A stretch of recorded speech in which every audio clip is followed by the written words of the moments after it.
할렐루야. 오늘도 저는 애통하는 자의 복이라는 제목으로 하나님의 말씀을 전하려고 합니다. 지난 주일에는 우리 교회를 바라보면서 애통하는 시간을 가졌다면, 오늘은 우리나라 대한민국과 우리 민족을 바라보면서 애통하는 시간을 가지려고 합니다. 우리 예수님이 말씀하셨던 것처럼 애통하는 사람은 불쌍한 사람이 아닙니다. 애통하는 자가 복이 있다고 하셨고, 저희가 하나님의 위로를 받을 것이라 약속하셨습니다. 그런 위로가 우리의 애통을 통해서 이 나라와 이 민족 가운데 충만하시기를 주님의 이름으로 축원을 드립니다. 구약에 등장하는 여러 인물들 가운데서 이 애통과 가장 잘 어울리는 선지자가 한 명 있습니다. 그는 바로 오늘 본문을 기록한 예레미야 선지자입니다. 그가 얼마나 많은 눈물을 흘렸던지 우리는 그의 별명을 뭐라고 부르지요?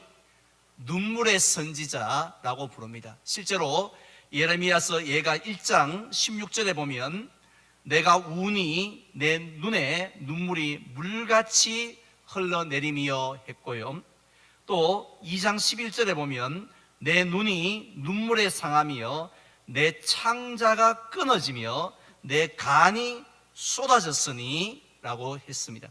특별히 3장 48절에 보면 내 눈에는 눈물이 시냇물처럼 흐르고 있다라고 했습니다.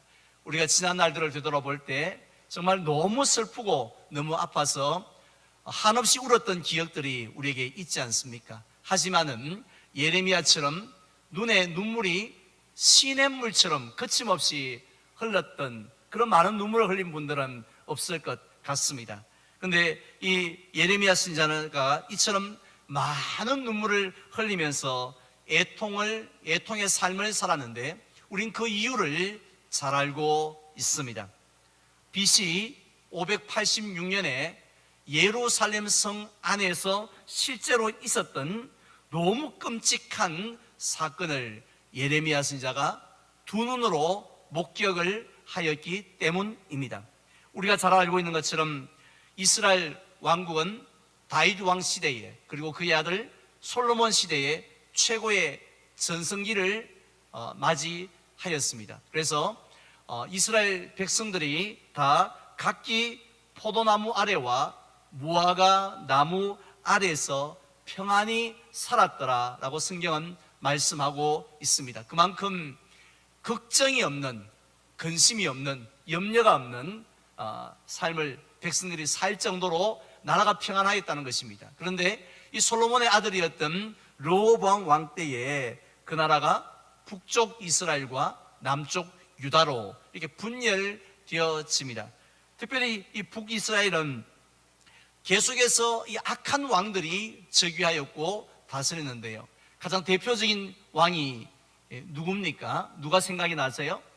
아합 왕이 대표적인 왕이었습니다. 그래서 하나님께서는 그 북쪽 이스라엘 백성들이지만, 그들은 우상을 특별히 섬겼던 왕국이었지만 그들을 사랑하십니다. 그들을 포기하지 않으십니다. 그래서 계속해서 그들을 부르시는데 누구를 통해서요? 엘리야 선지자를 통해서, 그 유명한 호세아를 통해서, 그 유명한 아모스 선지자를 통해서 돌아오라고, 내가 너희를 포기하지 않았으니 하나님께로 돌아오라고 그렇게 부르셨습니다. 또 회개하라고 말씀하셨습니다. 그러나 그들은 계속된 하나님의 그 초청, 또 그 경고의 말씀을 끝까지 무시를 하다가 BC 722년에 아수르 제국에 의해서 망하게 되어집니다. 이런 역사적인 사실을 보면서 남유다 왕국이 아차, 어이쿠야 하고 이렇게 정신을 차리면 얼마나 좋겠습니까? 그런데 그들도 역시 북쪽 이스라엘이 걸어갔던 그 패역의 길, 그 멸망의 길을 그대로 답습하면서 따라가게 되어집니다. 따라서 하나님께서는 이 바벨론의 느부갓네살 왕을 통해서, 비록 하나님이 너무 사랑하시는 나라였고 또 성전이었지만 그 나라를 멸망시키기로 작정을 하십니다. 그래서 이 바벨론의 군대는 무려 3년 동안이나 예루살렘 성을 에워쌉니다. 우리는 이제 한 2년, 코로나 2년째를 맞이했지만 정말 힘들고 어렵지 않습니까? 그런데 무려 3년이나 이 바벨론 군대에 의해서 포위되었으니까요. 그 성 안에 있던 사람들이 얼마나 공포에 질렸겠습니까? 얼마나 굶주림에 시달렸겠습니까? 그러다가 결국 예루살렘 성이 힘없이 함락이 됩니다. 그때 솔로몬 시대에 건축했던 그 화려한 성전은 다 불탔고 또 견고한 성벽은 다 무너져 내렸습니다. 그래서 오늘 1절 말씀에도 보면은 전에는 그렇게 크고 그렇게 대단했던 나라가 이제는 과부처럼 되었고, 또 전에는 이 열방의 공주처럼 화려하고 대단했던 이 나라가 이제는 강제 노동을 하는 자처럼 초라하게 그렇게 전락했다라고 예레미야는 고백을 합니다. 특별히 바벨론 군대는 예루살렘을 정복할 때에 정복만 하고 깃발만 꽂고 갔겠습니까? 정복하는 그 순간부터 그들의 약탈이 시작되어집니다. 또 그들의 겁탈이 시작되어집니다. 그들의 또한 살인이 시작되어집니다. 심지어 그들은 누구를 죽였느냐 하면 시드기야 왕이 보는 눈앞에서 그의 아들들 다 죽여버립니다. 그의 신하들을 죽여버리고는 왕의 두 눈마저 뽑은 채로 노사슬에 묶어서 이제 바벨론으로 가게 되어집니다. 살아남았던 백성들도 함께 끌려가는데 그들 중에는 이 이스라엘 백성의 어린 자녀들도 함께 있었다라고 성경은 말씀하고 있습니다. 우리는 이 예루살렘이 함락되던 바로 그 시점에 그 성 안에 살던 사람들이 얼마나 비참한 삶을 살았는지 오늘 우리 예레미야 예가서를 통해서 좀 엿볼 수가 있는데요. 2장 12절에 보면은 어린 자녀들과 젖먹이들이 길거리에서 정신을 잃고 기절을 하였다고 했습니다. 멀쩡한 애들이 왜 정신을 잃고 기절했는 건지 보니까 너무 배가 고파서 그 굶주림 때문에 애들이 기절하여서 그의 어머니 품에서 숨을 거두는데 마지막 죽을 때 자기 어머니에게 뭐라고 말하느냐 하면 곡식과 포도주가 어디 있느냐고. 엄마 밥 어디 있어? 엄마 물 어디 있어? 이렇게 말하면서 죽었다는 것입니다. 그리고 이 여인들은요 얼마나 더 배가 고팠으면 자기들이 낳은 아이를 잡아 먹었다고 성경은 말씀하고 있습니다. 그만큼 비참한 아이를 잡아 먹어야 할 정도의 비참한 상황 속에 있었던 것이죠. 제사장과 선지자들은 하나님을 섬기는 그 성소에서 다 죽임을 당하였다고 했습니다. 늙은이도 예외가 없습니다. 길거리에 엎드러졌고 또 처녀들과 청년들은 이 이방인의 칼에 쓰러졌다고 했습니다.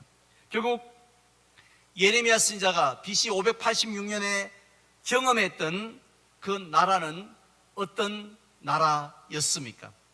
그 나라는 한 번도 경험해보지 못한 나라였습니다.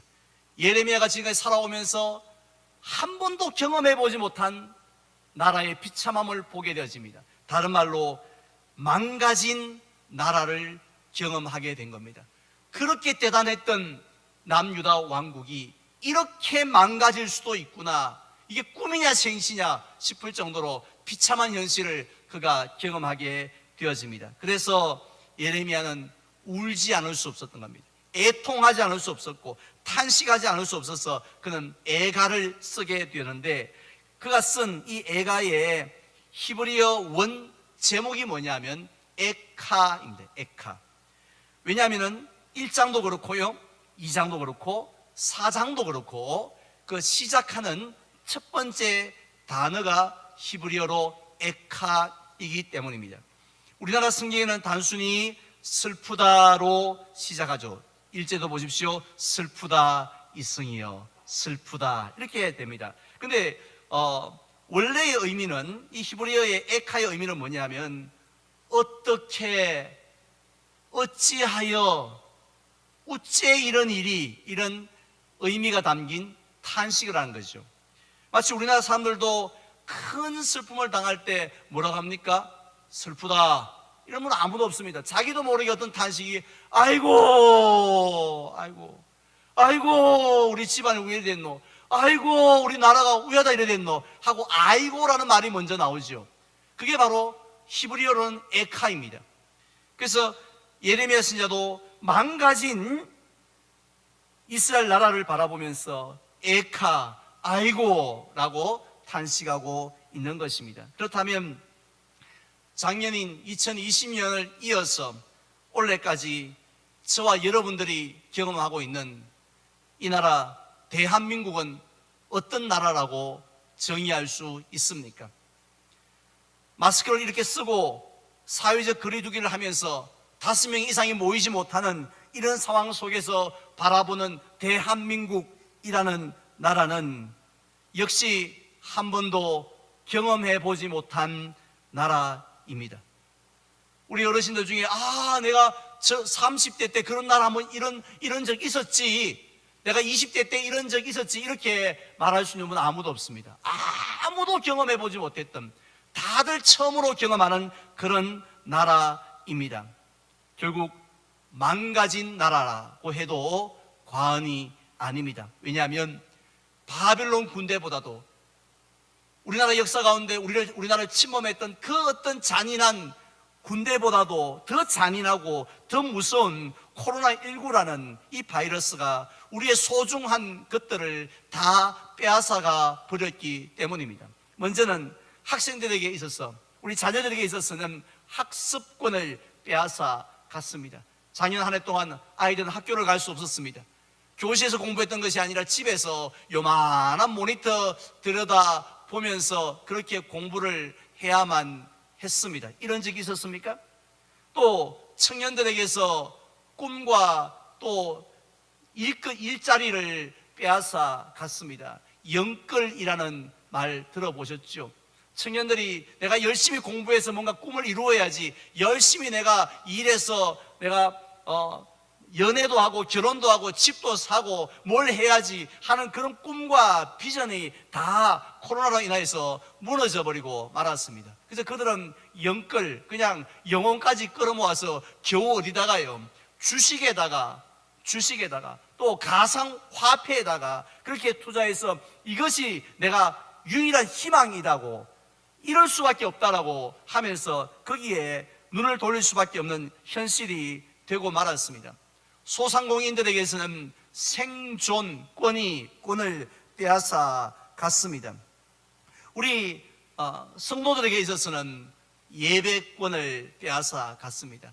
우리는 전쟁 때도 예배를 드렸던 민족이었습니다. 더 기도하고 더 모였던 민족이었는데 이제는 코로나로 인하여서 예배를 드릴 수 없는 그런 상황까지 이르게 되었습니다. 이런 우리 나라와 민족의 모습을 보면서 우리들도 예레미야처럼 에카, 어찌하여 아이고 라고 하면서 탄식하지 않을 수 없습니다. 그냥 백신이나 빨리 맞지 뭐, 치료제나 개발되어지면 되겠지, 이렇게 생각을 하고 넘어갈 상황이 아니라는 것입니다. 내가 코로나 안 걸렸으니, 우리 교회 안에 코로나 환자가 없으니, 우리 집안이 다 걱정 없으니 이제 뭐 별일 없겠지 하고 이렇게 넘어가시는 것이 아니라 우리 사회 전체를 보시기 바랍니다. 이 코로나로 인하여서 망가져 있는 이 나라의 모습들을 볼 때 우리들은 예레미야처럼 탄식하고 애통하지 않을 수 없다는 것입니다. 그런데 오늘 본문 5절을 우리는 놓쳐서는 안 됩니다. 5절에 보면 예레미야는 지금 이 망가진 나라에 대해서 탄식하는 거로만 끝난 것이 아니에요. 아이고 어쩌다가 우리나라가 이래 됐노 하고 그걸로 끝난 것이 아니라 어떻게 합니까? 너무 중요한 사실을 한 가지 가르쳐 주시고 있습니다. 5절 말씀 우리 다 같이 한 목소리로 봉독하기를 원합니다. 그의 대적들이 머리가 되고 그의 원수들이 형통함은 그의 죄가 많음으로 여호와께서 그를 곤고하게 하셨음이라. 어린 자녀들이 대적에게 사로잡혔도다. 아멘. 지금 예레미야는 이 망가진 나라를 바라보면서 아이고 탄식만 한 것이 아니라 이 망가진 나라 뒤에서 역사하시는 하나님의 손, 어떤 손입니까? 심판의 손을 우리에게 보여주시고 있습니다. 즉, 이 지금 유다 왕국을 곤고하게 하신 분이 누구라고 말씀을 하고 있습니까? 느부갓네살 왕이 아니라 하나님께서, 여호와 하나님께서 친히 이 땅을 곤고하게 하셨다라고 가르쳐 주시고 있습니다. 그 이유가 뭡니까? 왜 그렇습니까? 그들의 뭐가 많기 때문이라고요? 그들의 죄가 많기 때문이라는 거죠. 즉 바벨 우연하게 조금 불렀던 우리 찬양처럼요, 그냥 우연하게 찾아온 게 아니라는 것이죠. 바벨로니아 나라가 갑자기 신흥강대국으로 커졌기 때문에 아이고 재수가 없어가지고 우리나라가 어디에 운이 없어가지고 그래서 이 모양 이 함락의 지경에 이르렀다라고 이렇게 된 것이 아니라는 것입니다. 무엇 때문입니까? 나라가 이렇게 하나님의 성전이 있는 나라가 망하게 되어진 것은 결국은 이유가 있다는 것입니다. 바로 이스라엘 백성의 죄가 많기 때문이라고 했습니다. 예레미야 선지자는 자의 메시지는 언제나 한결 같았습니다. 무엇이었습니까? 이스라엘 백성들은 그들의 죄로 말미암아 하나님의 심판을 받는다는 것이죠. 다른 사람의 죄가 아닙니다. 그들의 죄로 말미암아 하나님의 심판을 받게 될 것이다. 이것이 예레미야의 메시지였다는 것입니다. 그렇다면 우리들은 이스라엘 백성들이 과연 어떤 죄를 지었는지 살펴보아야 합니다. 우리는 그들이 지었던 세 가지 죄를, 그 많은 죄 중에 대표적인 세 가지 죄를 우리가 한번 살펴보면서 우리 나라도 우리 민족도 이 코로나19로 인해서 다 빼앗겨버리고 망가져버린 이 상황 속에서 우리들도 그들과 같은 길을 걷고 있지 않는지, 그들과 같은 죄악과 죄를 범하고 있지는 않는지 우리 자신을 돌아보아야 하지 않겠습니까? 먼저 첫 번째 이스라엘 백성들의 대표적인 죄는 기억이 말라버린 죄입니다. 구체적으로 어떤 기억일까요? 지난날, 즉 이스라엘 백성의 지난날 과거에 대한 기억이 바짝 말라버린 죄가 그들에게 있었다는 것입니다. 이사야서 51장에 보면 하나님께서는 이스라엘 백성에게 향하여 이렇게 말씀하십니다. 너희를 떠낸 반석과 너를 파낸 우묵한 구덩이를 생각하여 보라 라고 말씀합니다. 여기서 생각하여 보라는 말씀은 기억해 보라는 것이죠. 뭘요? 너희를 떠낸 반석과 너희를 파낸 우묵한 구덩이라는 것은 무엇을 비유할까요? 그것은 그들의 조상들을 이야기하는 겁니다. 너 조상들 한번 생각을 해보아라 말입니다. 이스라엘 백성들의 조상은 아브라함과 사라였습니다. 그들의 모습이 어땠다는 것입니까? 창세기 12장에 보면 하나님께서 그들을 처음 부르실 때에 처음부터 대단한 민족이 결코 아니었다는 것입니다. 처음 그들을 불러서 가나안 땅으로 들어가게 했을 때는 자식도 한 명 없는, 그난 땅 한 평 없는, 너무 초라하고 너무 미약한, 언제 꺼질지 모르는 그런 꺼져가는 등불 같은 그런 존재였지 않느냐, 그걸 좀 기억하고 잊지 말라는 것입니다. 그런데 지금은 어떻게 됐습니까? 하나님은 그들을 하늘의 별과 같이 바다의 모래같이 그들의 자손들을 번성할 수 있는 은혜를 베풀어 주셨습니다. 그리고 바로의 압제에서 벗어날 수 있는 출애굽의 은혜를 주신 것도 놀라운데, 이스라엘 백성이 시내산에 이르렀을 때에 너는 내 것이라고, 이 땅에 수많은 백성들이 민족이 있지만 내가 너를 나의 백성으로, 선민으로 택한다라고 그렇게 말씀을 해 주셨습니다. 어디 그뿐입니까? 40년 광야 생활 속에서도 망하지 않도록 하나님께서 은혜를 주셨습니다. 그리고 젖과 꿀이 흐르는 땅을 차지할 수 있는 그런 은혜도 주셨다는 것입니다. 그래서 왕국을 이뤄서 정말 포도나무 밑에 또 무화과나무 밑에 평안하게 거할 수 있는 그런 은혜를 주셨는데, 모든 것이 다 은혜였다는 것이죠. 그렇지만은 이스라엘 백성들은 그 은혜에 대한 기억이 말라버렸다는 거예요. 그냥 조금 밑에 뭐 남아있는 정도도 아니고 바짝 말라버렸다는 것입니다. 그래서 그런 하나님의 은혜를 잊어버렸고, 하나님의 은혜로 우리가 여기에 있는 것이 아니라 우리의 힘으로, 우리의 지혜로 살다 보니 여기에 이르렀다고 생각을 했기 때문에 그들이 하나님을 예배할까요? 하나님을 찾을까요? 하나님을 의지할까요? 아니죠. 그는 오히려 교만하여졌어. 잘 되면 잘 될수록 더 교만하여져서 우리가 이렇게 잘 먹고 잘 사는 것 다 우리의 수고, 우리의 노력 때문에 생각하고는, 그리고는 하나님을 잊어버립니다. 하나님 대신에 우상을 섬기고 우상을 더 사랑하며 살았던 그 죄가 바로 이스라엘 백성들이 망할 수밖에 없었던 죄, 대표적인 죄였습니다. 그렇다면 오늘날 우리나라는 어떠합니까?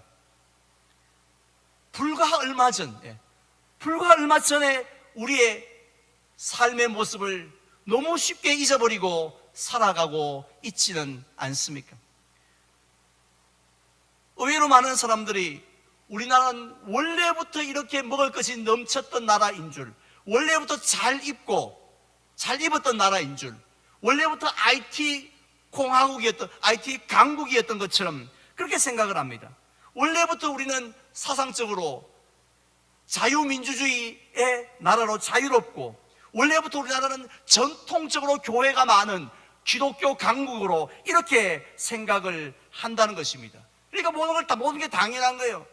우리가 마음껏 먹는 음식도 당연한 거고, 입고 있는 옷도 당연한 거고, 스마트폰도 당연한 거고, 우리가 예배를 드리고 있는 이 자리도 당연하다고 생각을 합니다. 하지만 실제로는 어떻습니까? 불과 200년 전에 선교사들이 와서 예수가 그리스도입니다라고 전하기 전까지 우리나라보다 더 영적으로 어두운 나라가 어디 있습니까? 더 미신을 섬기고 더 우상을 섬겼던 나라가 어디 있습니까? 그리고 또 우리가 얼마나 가난하고 배고프고 질병이 많은 나라입니다. 양화진에 가면 수많은 선교사들의 무덤이 있습니다. 놀라운 것은 왜 이렇게 빨리 돌아가셨지? 왜 이렇게 타고 가셔서 빨리 돌아가셨지? 이유는 한 가지입니다. 질병 때문에. 못 먹고 생활이 열악하고 질병이 많으니 그 선교사들이 젊은 20대, 30대에 픽픽 쓰러져서 순교했던 것 아니겠습니까? 그렇게 가난하고 배고픈 나라였습니다. 특별히 한국 전쟁 때는 어땠습니까? 이 세상에서 가장 위험한 나라 아니었습니까? 공산주의의 침략으로 인해서 가장 위태하였던 그런 나라, 그게 바로 우리나라였습니다. 70년 전의 이야기입니다. 그 위에도 얼마나 많은 국가적인 위기가 있었습니까? 자, 그럼에도 불구하고 오늘 우리가 여기에 이른 것, 우리가 이 자리에 앉아서 평안하게 예배를 드릴 수 있는 것, 모든 것이 다 은혜입니다라고 생각해야 될 텐데, 우린 당연한 것으로 여기고 있는 죄보다도 더 큰 죄가 어디에 있을까요? 우리의 지난 날을 너희의 파낸 우묵한 구덩이를 생각해 보라고 했는데, 우리는 우리의 원래의 모습을 잊어버리고 그렇게 우리는 살아가고 있기 때문에 하나님을 찾지도 아니하고, 예배는 드리지만 하나님 앞에 간절하게 매어 달리지 아니하고 살아가고 있는 것이 바로 우리 민족의 모습이라는 것이죠. 따라서 우리는 이 기억이 말라버린 이 민족을 바라보면서 우리는 애통하지 않을 수가 없습니다. 다음 두 번째로 이스라엘 백성들의 죄는 공의가 말라버린 죄입니다. 소돔과 고모라 성이 멸망하게 된 것은 의인 몇 명이 결국 없었기 때문에 망하게 됐습니까? 10명이었습니다. 그런데 이사야서 예레미야 5장에 보면요, 하나님께서 이렇게 말씀하십니다. 넓은 거리로 나가보라. 예루살렘에 얼마나 많은 사람들이 그 넓은 거리에 있었겠습니까? 거기서 나가서 수많은 사람들 가운데서 정의를 행하며 진리를 구하는 자를 몇 명요? 딱 only one, 한 명이라도 찾으면 이 성을 내가 용서하리라. 바벨론에 의해서 망하지 않게 하겠다고, 너의 자녀들이 여인들이 자식을 잡아먹는 일 없게 하겠다고, 너희의 자녀들이 기절하여 죽는 일 없게 하겠다고 그렇게 하나님께서 약속을 하셨지만 결국 이 나라가 망가지게 되어진 것은 결국 무엇을 의미합니까? 한 명이 없었다, 공의로운 사람이 한 명이 없었다고 했습니다. 오늘은 우리나라는 어떻다고 생각을 하십니까? 서울 광화문 거리에 나가서 하나님의 말씀대로 공의롭게 하나님을 두려워하면서 공의롭게 정의롭게 살아가는 의인 한 명을 과연 찾을 수 있을까요? 충분히 한 명이 아니라 한 150명도 찾을 수 있을 것 같은데 실제로는 그렇지 않습니다. 이 땅에 기독교인들이 얼마나 많습니까? 또 공의를 외치고 정의를 부르짖는 정치인들이 얼마나 또 많이 있습니까? 그런데 우리나라의 모습이 가면 갈수록 살기 좋은 공의로운 나라로 그렇게 변해져 가고 있다고 생각되는 분 우리 중에 누가 있나요? 세월이 왜 이렇게 악한가?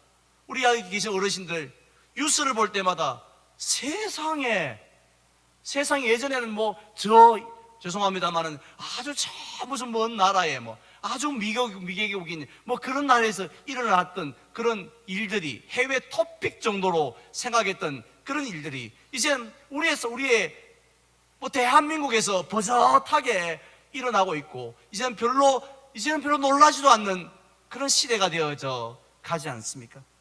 이 땅에 온갖 부정, 부패가 얼마나 극심합니까? 성적인 타락은 우리의 상상을 초월할 것이다, 저는 생각을 합니다. TV에 나오는 것들은, 뉴스에 나오는 것들은 정말 빙산의 일각이 아닐까 생각합니다. 얼마 전에 공군 여자 중사가 성추행으로 목숨을 끊는 일이 있었습니다. 어제 오늘 일이 아니라고 합니다. 그리고 지난주에는 대구 청년 한 명이 친구에게 학대를 받습니다. 결국 영양실조로 그가 죽게 되어졌는데 몸무게가 34kg밖에 되지 않았다고. 서울 오피스에서 발견되어진 그 청년은 34kg에 나체로 발견되어진 거죠. 친구가 그렇게 하였다는 것입니다. 어디 그뿐입니까? 해가 갈수록 동성애자들이 우리나라에서 얼마나 많이 늘어나고 있습니까? 또 에이즈 환자들이 얼마나 급증을 하고 있습니까?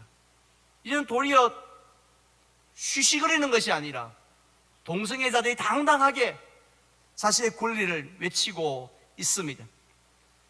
또 그런 동성애를 옹호하기 위해서 이번에 차별금지법이 또 국회에 상정이 되었는데 그 어느 때보다 많은 국민들이 찬성을 하고 지지하는 것을 볼 수가 있습니다. 우리는 이런 모습들을 보면서 비록 차별금지법 이름은 너무 거창하고 너무 귀하게 보이지만 그 속을 들여다보았을 때 우리는 경악하지 않아야 할 수 없습니다. 그런데 이런 모습들을 보면서 우리들은 우리 집안 일 아니니까, 우리 교회 일 아니니까 하고 그냥 넘어가는 것이 아니라 이 시대를 바라보며 뉴스를 볼 때마다 우리는 애통하며 울어야 합니다. 마지막 세 번째로 이스라엘의 죄는 사랑이 말라버린 죄였습니다. 하나님께서는 11조만 잘 드리면 된다고, 번제만 잘 드리면 된다고 이렇게 말씀하셨던 것이 아니라 레위기서 19장에서 내 이웃 사랑하기를 너 자신같이 하라 라고 말씀하셨습니다. 예배도 잘 드려야 하지만 이웃도 잘 섬겨야 하는 것이 하나님의 뜻이었습니다. 예수님도 선한 사마리아 사람의 비유에 대해서 강도 만난 자의 이웃이 되어 주라 라고 말씀을 했습니다. 하지만 미가서를 보십시오. 이스라엘 백성들은 객과 고아와 과부를 돌보는 것이 아니라 그들의 것을 착취하는, 신앙만 무너졌던 것이 아니라 하나님과의 관계만 무너졌던 것이 아니라 바로 이웃과의 삶도 탐욕의 삶이었음을 보여주고 있었습니다. 그렇다면 오늘날 우리 민족에 있어서 강도 만난 이웃은 누구입니까? 며칠 전에 이 황토길로 되어진 산책길을 걸어가 본 적이 있었는데, 길바닥에 누군가 크게 이렇게 지팡이로 글씨를 써뒀습니다. 개미 조심. 아마 이게 개미들이 이쪽 편에서 이쪽 편으로 줄을 지어서 이렇게 건너가고 띠를 지어서 건너가고 있는데, 산책하는 분들이 모르고 개미를 훅 밟으면은 한꺼번에 한 40-50마리 죽을 것 같으니까 그분이 견디지 못했던가 봐요. 그래서 개미 조심. 그런데 조금 또 올라가니까 또 개미가 건너가는 그 모습을 보고 또 개미 조심하고 막 정말 개미가 다칠까 봐, 우리 개미 죽으면 어떡할까 막 그 마음으로 이게 써놓은 것을 보아서 야, 참 대단한 분이다. 우리 동네에도 대단한 분들 많습니다. 뭐 주인이 없는 고양이가 굶으실까 봐, 목마르실까 봐 고양이 막 물 떠다 바치고 막 먹이 갖다 주시고 하는 모습, 야, 보통 마음은 저게 쉽지 않다, 보통 마음을 하기 어렵다 생각했습니다. 뭐 집에 애완견 키우는 분들 또 요즘 쉽게 봅니다만은, 야, 대단하지 않습니까? 막 그 개를, 애완견을 보살피는 그 마음들이 뭐 산책을 하다가 누가 한번 건드리기라도 해봐요, 막 완전히 막 아저씨 우리 애가 아프다 하잖아요. 어디 가면 잘못 한번 건드리긴 하면 뭐 난리가 나죠. 예. 정말 사람들 마음속에 그런 거 본다면, 이야, 우리나라 사람들이 이래 사랑이 많나. 어떤 사람은 뭐 산천어 무슨 축제하는데 그 산천어가 스트레스 받으면 어떡할까요? 뭐 돌고래가 스트레스 받으면 어떡합니까? 하고 뭐 환경단체들이 난리가 납니다. 근데 정작 사람은 별로 사랑하지 않는 것 같습니다. 시대가 가면 갈수록 개미까지는 사랑할 수 있어도 사람에 대한 사랑은 점점 더 말라가는 것 같습니다. 우리에게 있어서 저는 강도 만난 이웃은 북한 주민이라 생각합니다. 그들은 권력을 세습하려는 공산 정권 때문에 얼마나 많은 고통을 지금까지 3대에 걸쳐서 당하고 있지 않습니까? 인구의 40%가 절대적인 식량 부족으로 허덕인다고 합니다. 어디 배만 고픕니까? 영적으로 볼 때 지하교회 성도들은 찬송 한번 제대로 못 부르고 기도 한번 제대로 하지 못하고 정말 순교하는 각오로 그들은 통일의 날만을 기다려오고 있습니다. 그럼에도 불구하고 우리는 같은 동족임에도 불구하고 바로 옆에 삶에도 불구하고 그들을 불쌍히 여기는 그 마음을 찾아볼 수 없습니다. 그들은 멀리 있지 않습니다. 목숨을 걸고 탈북하여 우리 가까이에 와 있음에도 불구하고 우리들은 그들에 대한 마치 그냥 강도받는 자를 휙 지나갔던 그런 제사장과 레인처럼 그렇게 우리는 휙 지나가는 그 모습이 저와 여러분들의 모습입니다. 우리는 이런 모습을 보면서 하나님 앞에 애통해야 하지 않을까요? 이제 저는 말씀을 맺으려고 합니다. 남유다 왕국이 왜 멸망하였습니까? 애통해야 할 때에 애통하지 않았기 때문입니다. 물론 그들도 우리처럼 누군가를 비판하고 비난하고 이래야 된다고 저래야 된다라고 말하면서 그 국가적인 위기 가운데 있었을 겁니다. 하지만 그들 가운데 애통하는 사람은 없었습니다. 오늘날 우리나라도 마찬가지입니다. 코로나19로 인하여서 이 망가진 나라를 바라보며 누구를 탓하기 전에 또 그냥 뭐 인간적인 힘으로 버티려고 하기 전에 하나님 앞에 엎드려서 애통하는 민족이 될 때 이 나라가 소망이 있는 줄로 믿습니다. 우리는 먼저 이 땅에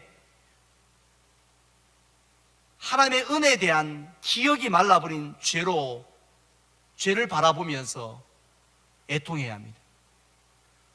공의가 말라버린, 완전히 사라져버린 그런 이 땅의 모습을 바라보면서 우리는 애통해야 합니다. 마지막으로 사랑이 말라버린 그 모습을 보면서 우리가 애통해야 합니다. 부흥이라는 찬양을 보면 이 땅의 황무함을 보소서라고 찬양하는, 그러면서 하늘의 하나님 긍휼을 좀 베풀어 주시옵소서라고, 이 땅 우리의 죄악을 용서하시고 이 땅을 좀 고쳐주십시오라고 하는 애통의 눈물이 있습니다. 저는 나라와 민족을 위해서 우리가 감사할 것도 많지만 오늘 우리가 바로 그 애통의 눈물이 저와 여러분들의 애통이 되기를 소망합니다. 그래서 정말 이 땅 가운데 비록 답이 없어 보이는 나라지만, 그렇지만 주의 영광 가득한 새날이 올 줄 믿고 주의 나라가 이 땅에 임할 줄 믿고 나부터 먼저 하나님 앞에 애통하며 한 사람 한 사람들이 눈물 흘리며 나아갈 때 하나님이 그 눈물을 보고 고쳐주실 줄 믿습니다.